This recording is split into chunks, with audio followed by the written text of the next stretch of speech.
ஆண்டவரும்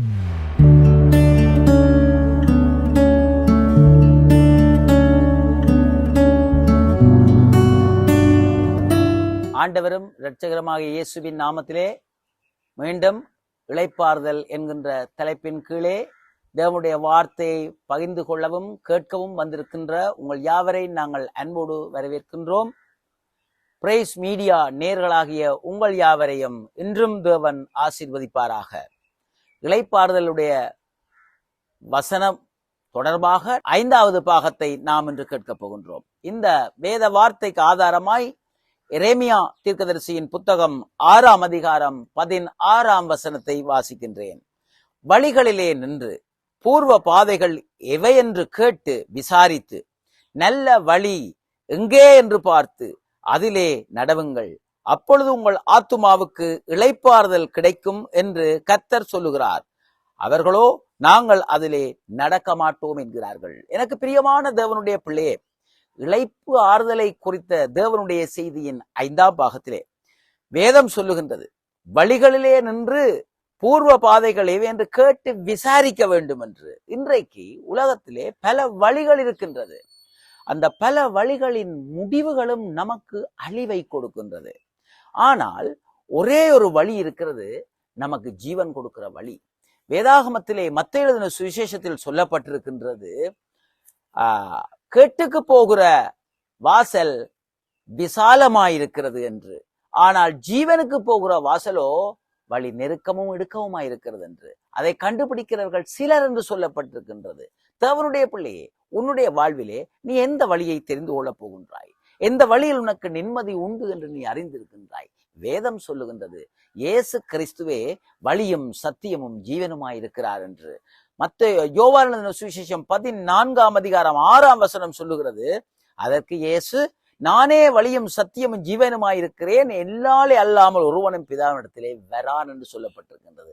இங்கே இயேசு நானும் வழி என்று சொல்லவில்லை, நானும் சத்தியம் என்று சொல்லவில்லை, நானும் ஜீவன் என்று சொல்லவில்லை, நானே ஜீவன் என்று சொல்லுகின்றார். ஏனென்றால் அந்த ஜீவனை கொடுத்த இயேசு எங்களுக்காக தன்னுடைய இரத்தத்தை கொடுத்த ஒரே தெய்வமாக இருக்கின்றார். எனவேதான் நானே ஜீவன், நானே ஆடுகளுக்கு வாசல், நானே வழியும் சத்தியமும், நானே நானே நானே என்று சொல்லுகின்றார். தேவனுடைய பிள்ளை, எங்கள் வாழ்விலே இயேசு மாத்திரமே ஜீவன் கொடுக்கிறவராக, எங்கள் வாழ்விலே இயேசு மாத்திரமே நல்வழியை காண்பிக்கிறவராக, இயேசு மாத்திரமே சுகம் கொடுக்கிற தெய்வமாக, இயேசு மாத்திரமே மெய்யான இளைப்பாறுதலை கொடுக்கிறவராக இருக்கின்றார். பார்வோன் சொல்லுகின்றார், நான் உனக்கு கோசேன் தேசத்தை தருவேன், அங்கே நீங்கள் ஆறுதலாக இருக்கலாம் என்று. ஆனால் பின்னான நாட்களிலே இஸ்ரவேல் மக்கள் மிகுந்த உபத்திரவத்துக்குள் சென்றார்கள் என்று வேதத்திலே நாங்கள் காண்கின்றோம். ஆனால் இயேசு கிறிஸ்து நமக்கு தருகின்ற வழியானது ஜீவன் தருகின்ற வழி, சமாதானம் தருகின்ற வழி, சந்தோஷம் தருகின்ற வழி, ஆறுதல் தருகின்ற வழி. என்னை கேட்டுக்கொண்டிருக்க அன்பு தேவ ஜனமே, ஒருவேளை பலவிதமான இக்கட்டோடு நீங்கள் வாழ்ந்து கொண்டிருக்கலாம். இன்றைக்கு நான் ஜீவிப்பேனா? இன்றைக்கு நான் உயிரோடு வாழ்வேனா? எப்படி இந்த பூமியில வாழப் போகின்றேன்? பொழுது விடிந்தவுடன் இந்த நாளை எப்படி கழிக்கப் போகின்றேன்? என்னுடைய கஷ்டம் எப்படி தீரப்போகிறது? என்னுடைய கடன் எப்படி தீரப்போகிறது? எனக்கு இந்த உபத்திரவத்திலிருந்து யார் விடுதலை தருவார்கள்?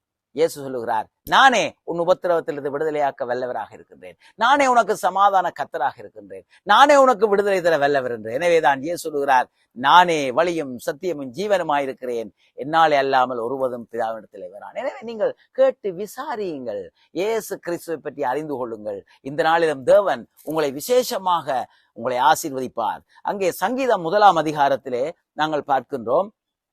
சங்கீதம் 1ஆம் அதிகாரம், அங்கே பல வழிகள் சொல்லப்பட்டிருக்கின்றது. இங்கே 3ஆம் வசனத்திலே கடைசி லைனை மாத்திரம் வாசிக்க ஆசைப்படுகிறேன். அவன் செய்வதெல்லாம் வாய்க்கும். தேவனுடைய பிள்ளையே, உன்னுடைய வாழ்விலே கன காரியங்கள் வாய்க்கவில்லை. பணங்களை கட்டி ஏமாந்து விட்டாய். அநேகம் பணங்களை செலவழித்து சுகம் இன்னும் கிடைக்கவில்லை. இன்னும் இப்படியான நெருக்கமான சூழ்நிலை மேலே என்னுடைய காரியம் வாய்க்கவில்லை என்று நீ வேதனைப்பட்டு கொண்டிருக்கலாம். ஆனால் வேதம் சொல்லுகிறது, அவன் செய்வதெல்லாம் வாய்க்கும். நாங்கள் எவன் செய்வதெல்லாம் வாய்க்கும் என்று அறிய வேண்டும் என்றால் இந்த சங்கீத புத்தகத்தில் 1ஆம் வசனத்திலிருந்து வாசிக்க வேண்டும். வேதம் சொல்லுகிறது, துன்மார்க்கருடைய ஆலோசனையில் நடவாமலும் பாவிகளுடைய வழியில் நில்லாமலும் பரியாசக்காரர் உட்காரும் இடத்தில் உட்காராமலும். தேவனுடைய பிள்ளையே, நீங்கள் ஒரு இக்கட்டான நிலைமையிலே யாரிடத்திலே ஆலோசனை கேட்க போறீர்கள்? தேவன் சொல்லுகின்றார், அவரே ஆலோசனை கர்த்தராக இருக்கிறேன் என்று. நான் உனக்கு போதித்து நீ நடக்க வேண்டிய வழியை உனக்கு காண்பிப்பேன், உன் மேல் என் கண்ணை வைத்து உனக்கு ஆலோசனை சொல்லுவேன் என்று. தேவனுடைய பிள்ளையே, அவரே மெய்யான ஆலோசகராக இருக்கின்றார். ஆனால் இன்றைக்கு அநேக மக்கள் துன்மார்க்க இடத்திலே ஆலோசனை கேட்கிறார்கள். தேவனுடைய வார்த்தையை போதிக்க முடியாதவர்களிடத்திலே, தேவனை அறியாதவர்களிடத்திலே ஆலோசனை கேட்கிறார்கள். அதனாலே அநேகர் விழுந்து போனார்கள். பாவிகளுடைய வழியில் நில்லாமலும் நீங்கள் ஆலோசனை கேட்டு எங்கே நிற்கிறீர்கள்? பாவிகளுடைய வழியை கற்றுக்கொள்ளக்கூடாது என்று வேதத்தில் சொல்லப்பட்டிருக்கிறது. உலகத்திலே அநேக மக்கள் இருக்கிறார்கள். ஆனால் எல்லாரும் ஆண்டவரை அறிந்தவர்கள், வேதத்தை அறிந்தவர்கள் என்று இல்லை. உங்களுடைய கூட்டம் எங்கே இருக்கின்றது? உங்களுடைய நாட்டம் எங்கே இருக்கின்றது? உங்களுடைய பொழுதுபோக்கு எங்கே இருக்கின்றது? உங்களுடைய ஆலோசனை சங்கம் எங்கே இருக்கின்றது? நீங்கள் யாரோடு தங்கி தரித்து வாழ்ந்து கொண்டிருக்கிறீர்கள்?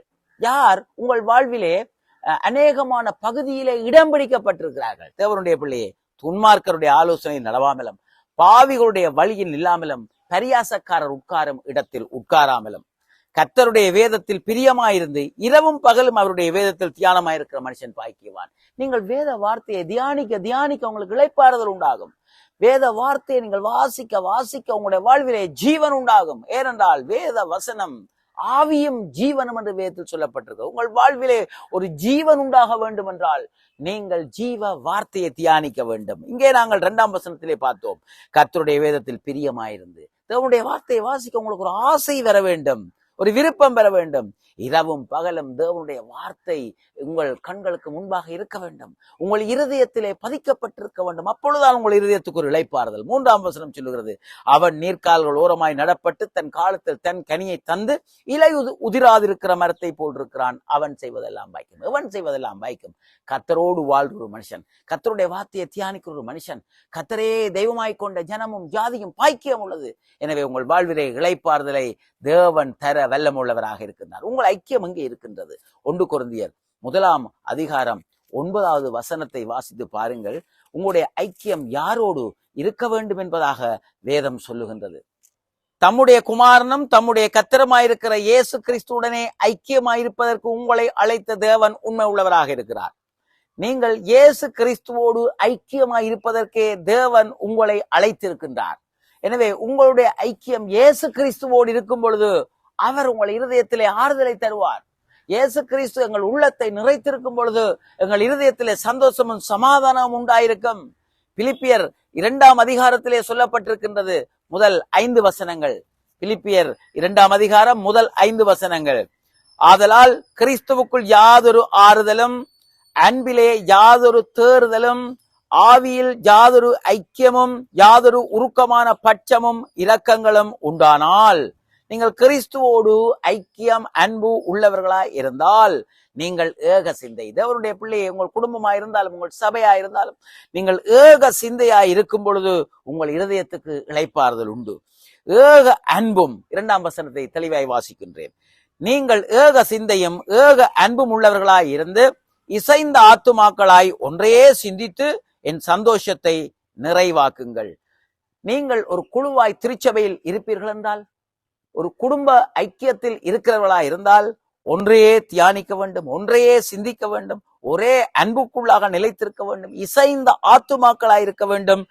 அப்படியாக அவருடைய சந்தோஷத்தை நிறைவேற்றும்படியாக சொல்லுகின்றார். ஒன்றையும் வாதினாலாவது வீண் பெருமையினாலாவது செய்யாமல் மனத்தாழ்மையினாலே ஒருவரை ஒருவர் தங்களிலும் மேன்மை உள்ளவர்களாக எண்ணக்கடவர்கள் என்ற 3ஆம் வசனம் சொல்லுகின்றது. வாது, சண்டை, குழப்பங்களோடு எதையுமே நாங்கள் செய்துவிட முடியாது. எனவே மனத்தாழ்மையோடு செய்யும் பொழுது உங்களுக்கு இளைப்பாறுதல் உண்டாகும். ஒருவரை ஒருவர் தங்களிலும் மேன்மையாக நினைத்துக் கொள்ளும் பொழுது உங்களுக்கு இளைப்பாறுதல் உண்டாகும். நான் பெரியவன், நான் எப்படி இறங்குவது, நான் சொல்வதுதான் சரி, இப்படியாக நீங்கள் பிரிவினையோடு வாழ்வீர்கள் என்றால் உண்மையிலே உங்கள் வாழ்வில் ஆறுதல் கிடைக்காது. இயேசு கிறிஸ்து அவனவன் தனக்கானவனே அல்ல பிறருக்கானவைகளை நோக்குவானாக. கிறிஸ்து இயேசுவில் இருந்த சிந்தையே உங்களிலும் இருக்க கடவுள். அவனுடைய பிள்ளையே, இயேசு எப்பொழுதும் சமாதானமாயிருந்தார். எல்லா சூழ்நிலைமையிலும் மற்றவர்கள் அவரை எள்ளி நகையாடும் பொழுது, மற்றவர்கள் இயேசு கிறிஸ்துவை புறக்கணிக்கிற பொழுது, மற்றவர்கள் அவரை பேலியாளின் மகன் என்று சொல்லும் பொழுது, இப்படியான இழிவான சூழ்நிலைமையிலும் இயேசு ஆறுதலும் சமாதானமாயிருந்தார். உங்கள் வாழ்விலே உங்களை அநேகர் நிந்திக்கிறார்களோ, அநேகர் உங்களை பரியாசம் செய்கிறார்களோ, அநேகர் உங்களை ஏற்றுக்கொள்ளவில்லையோ, அநேகர் உங்களை புறந்தள்ளி விட்டார்களோ, எந்த சூழ்நிலையிலும் நீங்கள் கிறிஸ்துவுக்குள் ஆறுதலாக இருக்க வேண்டும் என்றால் நீங்கள் கிறிஸ்துவின் சிந்தனை உடையவர்களாக இருக்க வேண்டும். அப்படி இருக்கும் பொழுது உங்கள் வாழ்விலே தேவன் மிகுந்தொரு ஆறுதலை தர வல்லமுள்ளவராக இருக்கின்றார். இங்கே நாங்கள் 2 நாளாகமம் 17ஆம் அதிகாரத்தில் ஒரு வசனத்தை வாசிப்போம். 2 நாளாகமம் 17ஆம் அதிகாரம் 3ஆம் வசனத்திலிருந்து 6ஆம் வசனம் வரை. கர்த்தர் யோசாபாத்தோடு இருந்தார். அவன் பாகால்களை தேடாமல் தன் தகப்பனாகிய தாவீது முன்னாட்களில் நடந்த வழிகளிலே நடந்து. கர்த்தர் யோசாபாத்தோடு இருக்கிறார். அவன் பாகால்களை தேடவில்லை. தன்னை ரட்சிக்க கர்த்தரால் மாத்திரம் முடியும் என்று விசுவாசித்தான். தான் தேவனுடைய வழியில் மாத்திரம் நடக்க வேண்டும் என்று தீர்மானித்தான். அவன் தாவீது முன்னாட்களில் நடந்த வழிகளிலே நடந்தான். தாவீது 2 வழிகளிலே நடந்திருக்கிறார். ஒன்று, அநேக சந்தர்ப்பங்களிலே தேவனுக்கு பிரியமில்லாத வழிகளில் நடந்திருக்கின்றார். பிற்பாடு அவர் மனம் திரும்பி ஆண்டவருடைய வழிக்கு வருகின்றார். சில வேளையில் உங்களை நடத்துகிறவர்களாக இருக்கலாம், உங்கள் பெற்றாராக இருக்கலாம், உங்களுக்கு நன்கு அறிமுகமான முன்னோர்களாக இருக்கலாம். அவர்கள் செய்த தவறுகளை நீங்கள் எடுத்து பார்ப்பதிலே உங்களுக்கு இளைப்பாறுதல் வரப்போவது இல்லை. அவர்களுடைய நல்ல காரியங்களை நீங்கள் எடுத்து அதன்படி வாழும் பொழுது உங்களுக்கு ஆறுதலும் சமாதானம் உண்டாகும். எல்லா மனிதர்களும் குறைபாடுகள் உண்டு. எனவே அந்த மனிதர்களுடைய முழுமையான வாழ்க்கையை நாங்கள் முன்மாதிரியாக கொள்ளக்கூடாது. எனவேதான் அவர்களுடைய பிழையான பகுதிகளை நாங்கள் விட்டு நல்ல பகுதிகளை எடுத்து வாழும் பொழுது நமக்கு ஆசீர்வாதம். ஆனால் அநேக மக்கள் என்ன செய்கிறார்கள் என்றால், மனிதர்களுடைய தீய பகுதிகளை மாத்திரம் எடுத்துக் கொள்கிறார்கள். அதனாலே அவர்கள் ஆறுதல் இல்லாமல் சமாதானம் இல்லாமல் வாழ்றார்கள். அவர்கள் எல்லாம் அப்படி செய்கிறார்கள், இவர்கள் இப்படி செய்கிறார்கள், அந்த பாஸ்டர் அப்படி இருந்தார், இந்த ஊழியக்காரன் இப்படி இருந்தார் என்றெல்லாம் பார்த்து அவர்கள் விழுந்து போனார்கள். தேவனுடைய பிள்ளையே இயேசு கிறிஸ்துவும் சொல்லுகின்றார், அவர்களுடைய போதனையின்படி நடவுங்கள், அவருடைய செய்கைகளின்படி செய்ய வேண்டாம் என்று. அதை குறித்து நாங்கள் வாசிக்க போகின்றோம். அதற்கு முன்பதாக நாங்கள் இங்கே பார்க்கின்றோம், தாவீது முன்னாட்களில் தேவனோடு எப்படி இருந்தார். தாவீது முன் நாட்களில் எப்படியாக தேவனை ஆராதித்தார், எப்படியாக துதித்தார், எப்படியாக யுத்தங்களை பண்ணினார், எப்படியாக தேவனுடைய வழியில் நடந்தார் என்பதை பார்த்து ஆசா அந்த வழியை பின்பற்றின பொழுது அவன் ஆசீர்வதிக்கப்பட்டான். 2 நாளாகமம் 17ஆம் அதிகாரம் 4ஆம் வசனம். தன் தகப்பனுடைய தேவனை தேடி இஸ்ரவேலுடைய செய்கையின்படி நடவாமல் அவருடைய கற்பனைகளின்படி நடந்து கொண்டான். எனவே அங்கே பிழையான பகுதிகளிலே வாழ்றவருடைய செய்கைகளை நாங்கள் பின்பற்றாமல் தேவனுடைய கற்பனைகளை கை கொள்ளும் பொழுது தேவன் நம்மை ஆசீர்வதிக்கிறவராக இருக்கின்றார். மத்தேயு எழுதின சுவிசேஷம் 23ஆம் வசனத்தை நாங்கள் வாசிப்போம். மத்தேயு எழுதின சுவிசேஷம் 23ஆம் அதிகாரத்திலே முதல் 3 வசனங்களை நான் வாசிக்கின்றேன். பின்பு இயேசு ஜனங்களையும் தம்முடைய சீசர்களையும் நோக்கி, வேதபாரகரும் பரிசேயரும் மோசேயுடைய ஆசனத்தில் உட்கார்ந்திருக்கிறார்கள். ஆகையால் நீங்கள் கை கொள்ளும்படி அவர்கள் உங்களுக்கு சொல்லுகிற யாவற்றையும் கை கொண்டு செய்யுங்கள். அவர்கள் செய்கைகளின் படியோ செய்யாதிருங்கள். ஏனெனில் அவர்கள் சொல்லுகிறார்கள், சொல்லியும் செய்யாதிருக்கிறார்கள். இங்கே இயேசு சொல்லுகிறார், வேதபாரகர்கள் மோசேயுடைய ஆசனத்தில் இருக்கிறார்கள். அதாவது அவர்கள் கற்பனைகள், கட்டளைகள், நியாய தீர்ப்புகளை அவர்கள் கை கொள்ளுகிறவர்களாக, நியாய தீர்ப்புகளை செய்கிறவர்களாக ஒரு பொறுப்பான இடத்திலே, ஆசனத்திலே அவர்கள் இருக்கிறார்கள். ஆனால் ஆகையால் நீங்கள் கை கொள்ளும்படி அவர்கள் உங்களுக்கு சொல்லுகிற எல்லாத்தையும் செய்யுங்கள். ஏனென்றால் தேவனுடைய வார்த்தையாக இருக்கின்றது. ஒருவேளை தேவனுடைய ஒரு ஊழியக்காரராக இருக்கலாம், இல்லை என்றால் மூத்த விசுவாசிகளாக இருக்கலாம், இந்த வேதத்தை நன்கு போதிக்கிற ஆசிரியர்களாக இருக்கலாம். எல்லாருடைய வார்த்தைகளையும் கேட்டு தேவனுடைய வசனம் அங்கே இருப்பதனால் அதை கை கொள்ளுங்கள். ஆனால் அவர்களுடைய வாழ்க்கையின் பகுதியை நீங்கள் பார்க்க வேண்டாம். பார்ப்பீர்கள் என்றால் அவர்கள் தவறு இடத்திலே நீங்களும் தவறி போவீர்கள். நீங்கள் உங்கள் இளைப்பாறுதலை இழந்து போவீர்கள். ஏனென்றால் வசனம் மாத்திரம் நமக்கு ஆறுதல் தருகிறது, வசனம் நமக்கு வழிகாட்டுகிறது, வசனம் நமக்கு சமாதானம் தருகிறது, வசனம் நமக்கு நிம்மதி தருகிறது. எனவே வசனத்தை கேட்டு நடக்க வேண்டுமே தவிர மனிதர்களை பார்த்து நடக்கக்கூடாது. அவர்கள் ஒருவேளை ஒரு தவறான வழியில் நடக்கிறார்கள் என்றால் அவர்கள் கர்த்தர் பார்த்துக் கொள்வார். ஆனால் நாங்கள் வசனத்தின்படி வாழும் பொழுது கர்த்தர் எங்களை ஆசீர்வதிக்கிறவராக இருக்கின்றார். எனவே நாங்கள் தேவ வார்த்தையிலே வாழ்ந்தால், தேவ வார்த்தையை கேட்டால், தேவ வார்த்தையை தியானித்தால் நமக்கு இளைப்பாறுதல் உண்டு என்று வேதம் சொல்லுகின்றது. இறுதியாக ரோமர் 13ஆம் அதிகாரம் 1ஆம் வசனத்தை வாசிக்கின்றேன். எந்த மனுஷனும் மேலான அதிகாரம் உள்ளவர்களுக்கு கீழ்ப்படிய கடவன். ஏனென்றால் தேவனாலே அன்றி ஒரு அதிகாரமும் இல்லை, உண்டாயிருக்கிற அதிகாரங்கள் தேவனால் நியமிக்கப்பட்டிருக்கின்றது. ஆதலால் அதிகாரத்துக்கு எதிர்த்து நிற்கிறவன் தேவனுடைய நியமத்துக்கு எதிர்த்து நிற்கிறான். அப்படி எதிர்த்து நிற்கிறவர்களை தங்களுக்கு தாங்களே ஆக்கினை விரைவித்துக் கொள்கிறார்கள். மேலும் அதிகாரிகள் நற்கிரியைகளுக்கல்ல துர்க்கிரியைகளுக்கே பயங்கரமாயிருக்கிறார்கள். ஆகையால் நீ அதிகாரத்துக்கு பயப்படாதிருக்க வேண்டுமானால் நன்மை செய், அதனாலே உனக்கு புகழ்ச்சி உண்டாகும். இங்கே மேலான அதிகாரம் உள்ளவர்களுக்கு நாம் கீழ்ப்படிய வேண்டும் என்பதாக வேதம் சொல்லுகின்றது. நாங்கள் ஒரு நிம்மதியான, விடுதலையான, ஆறுதலான, இளைப்பாறுதலான ஒரு வாழ்க்கைக்குள் கடந்து செல்வதற்கு யார் எங்களுக்கு அதிகாரிகளாக இருக்கிறார்களோ அவர்களுடைய வசனத்துக்கு நாங்கள் கீழ்ப்படிந்து நடக்க வேண்டும். நாம் தேவனுடைய நியமத்துக்கு நாங்கள் எதிர்த்து நிற்போம் என்றால் எங்களுக்கு ஆறுதல் இருக்காது. எனவே தேவன் அதிகாரிகளை நியமிக்கிறவராக இருக்கின்றார். 3ஆம் வசனத்திலே மேலும் அதிகாரிகள் நற்கிரியைகளுக்கல்ல துர்க்கிரியைகளுக்கே பயங்கரமாக இருக்கிறார்கள். நாங்கள் தேவ வசனத்துக்கு இல்லை என்றால் எங்கள் சிலவளை நாட்டு சட்டத்துக்கு கீழ்ப்படியாமல் வாழும் பொழுது கூட எங்கள் சமாதானத்தை நிம்மதியை நாங்கள் இழந்து விடுகின்றோம். எனவே ஆகையால் நீ அதிகாரத்துக்கு பயப்படாதிருக்க வேண்டுமானால் நன்மை செய்.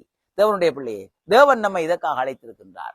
நாம் நல் வழியில் நடக்க வேண்டும் என்றும் பூர்வமான வழியை நாங்கள் கேட்டு விசாரித்து நடக்க வேண்டும் என்றும் நன்மை செய்ய வேண்டும் என்றும் தேவன் எதிர்பார்க்கிறார். நாங்கள் நன்மை செய்வோம் என்றால் நமக்கு புகழ்ச்சி உண்டாகும் என்று வேதம் சொல்லுகின்றது. எனவே இந்த நாள் தேவனுடைய வார்த்தையிலே 4 காரியங்களை நாங்கள் பார்க்கின்றோம். தேவன் வைத்த வழியில் நாம் நடக்க வேண்டும், அது நமக்கு இளைப்பாறுதலை தரும். 2வது, தேவன் எதை கொடுக்கிறாரோ அதுக்கு நாங்கள் கீழ்ப்படிந்து நாங்கள் இளைப்பாறுதல் அடைய முடியும். தேவனுக்கு நாம் கீழ்ப்படிந்திருக்கும் பொழுது நமக்கு இளைப்பாறுதல் உண்டாகும். அதிகாரத்துக்கு கீழ்ப்படியும் பொழுது நமக்கு இளைப்பாறுதல் உண்டாகும். தேவனுடைய பிள்ளையே, இந்த நல்ல நேரத்திலுமாய் நல்ல வழி ஆண்டவராகிய இயேசுவின் வழி. எனவே அவருடைய வழியில் நடக்கும் பொழுது நமக்கு ஆறுதல் உண்டாகும், விடுதலை உண்டாகும். நல்ல வழி தேவ வசனம். தேவ வசனத்துக்கு நாங்கள் பயந்து நடக்கும் பொழுது நாம் ஆசீர்வதிக்கப்படுவோம், ஆறுதல் அடைவோம். துன்மார்க்கருடைய வழியில் நாம் பிரவேசிக்க கூடாது. 2 நாளாகமத்தில் நாங்கள் பார்த்தோம், யோஷபாத் என்ன செய்கிறார்? தன்னுடைய தகப்பனுடைய கர்த்தராகிய தேவனின் வழியில் நடக்கின்றார். தாவீதுடைய தீய பகுதிகளை பின்பற்றாமல் நல்ல பகுதிகளை பின்பற்றுகிறார். அதனாலே அவர் ஆசீர்வதிக்கப்படுகின்றார். எனவே தேவனுடைய பிள்ளைகளே, மத்தேயு எழுதின சுவிசேஷத்திலே பார்த்தோம், தேவ வார்த்தைக்கு மாத்திரம் நாங்கள் முக்கியத்துவம் கொடுத்து அதை மாத்திரம் நாங்கள் கேட்டு நடந்தால் தேவன் நம்மை ஆசீர்வதிப்பார். நான் உங்களுக்காக ஜெபிக்கிறேன். பிதாவே, இந்த நல்ல நேரத்துக்காக நன்றி. ஆண்டவரே, எரேமியா 6:16 நல் வழியில் நடவுங்கள் என்று சொல்லப்பட்டிருக்கின்றது. அதனாலே நமக்கு இளைப்பாறுதல் கிடைக்கும் என்று. நாங்கள் வழி தவறி போகும் பொழுது எங்கள் சமாதானத்தை இழந்து விடுகின்றோம். ஆண்டவரே, நாங்கள் துன்மார்க்கருடைய ஆலோசனையில் நடக்கும் பொழுது நாங்கள் எங்கள் சந்தோஷத்தை, ஆசீர்வாதத்தை இழந்து விடுகிறோம். நாங்கள் செய்கிற காரியம் எல்லாம் வாய்க்க வேண்டும் என்றால் நாங்கள் கர்த்தரில் நிலைத்திருந்து அவருடைய வார்த்தைக்கு செவி கொடுக்க வேண்டும் என்று நாங்கள் தியானித்தோம். அது மாத்திரமல்லாமல் அந்த ஆஷாவை போல, ஆண்டவர் அந்த ஆசாவுடைய மகன் யோஷபாத்தை போல தேவனுக்கு பயந்து ஆண்டவரே தாவீதின் வழியை கை கொண்டு நடந்ததினாலே அவன் ஆசீர்வதிக்கப்பட்டு யுத்தத்திலே வெற்றி பெற்றான் என்றெல்லாம் நாங்கள் பார்த்தோம். ஆண்டவரே, நாங்கள் இந்த மனுஷரையும் எங்களுக்கு முன்மாதிரியாய் கொள்ளாமல் கர்த்தரை தெய்வமாய் கொண்ட ஜனமுஞ்சாதியும் பாக்கியம் உள்ளது என்று சொல்லப்பட்டது போல ஆண்டவரே, எங்கள் வாழ்விலே நாங்கள் இளைப்பாறுதலோடு வாழ்வதற்கு கர்த்தரை எங்கள் முன்மாதிரியாக, கர்த்தருடைய வார்த்தையை முன்மாதிரியாக கொள்ள எங்களுக்கு உதவி செய்யும். என்னுடைய அன்பு தேவ ஜனங்கள் இந்த நாளிலுமாய் ஆண்டவரே இளைப்பாறுதல் இல்லாமல் துக்கத்தோடு, கவலையோடு, வேதனையோடு இருப்பார்கள் என்றால் உம்முடைய வார்த்தையிலே ஆறுதல் உண்டு, உம்முடைய வார்த்தையிலே சமாதானம் உண்டு, உம்முடைய வார்த்தையிலே ஜீவன் உண்டு, உம்முடைய வார்த்தையிலே நன்மை உண்டு, நல்ல வழி உண்டு என்பதை அறிந்து கொள்ள கிருபை செய்யும். ஆசீர்வதியும், ஆறுதலையும் சமாதானத்தையும் பெருக செய்யும். இயேசுவின் நாமத்தில் பிதாவே, ஆமேன். ஆண்டவர் உங்களை நிறைவாய் ஆசீர்வதிப்பாராக. நாங்கள் கடந்த செய்திகள் 5 பாகங்கள் இளைப்பாறுதலை குறித்து நாங்கள் பிரைஸ் மீடியா ஊடாக நாங்கள் பகிர்ந்து கொண்டிருக்கின்றோம். நீங்கள் அநேகர் இந்த 5 பகுதிகளின் ஊடாகவும் நீங்கள் ஆசீர்வதிக்கப்பட்டிருப்பீர்கள் என்று நான் விசுவாசிக்கின்றேன். தொடர்ந்தும் ஓர் தொடர் செய்தியில் நான் உங்களை சந்திக்கும் வரை ஆண்டவராகிய இயேசு கிறிஸ்துடைய சந்தோஷம், சமாதானம், ஆசீர்வாதம் உங்கள் ஒவ்வொருவரையும் நிரப்புவதாக. ஆமேன். ஆண்டவர் உங்களை ஆசீர்வதிப்பாராக. ஆமேன்.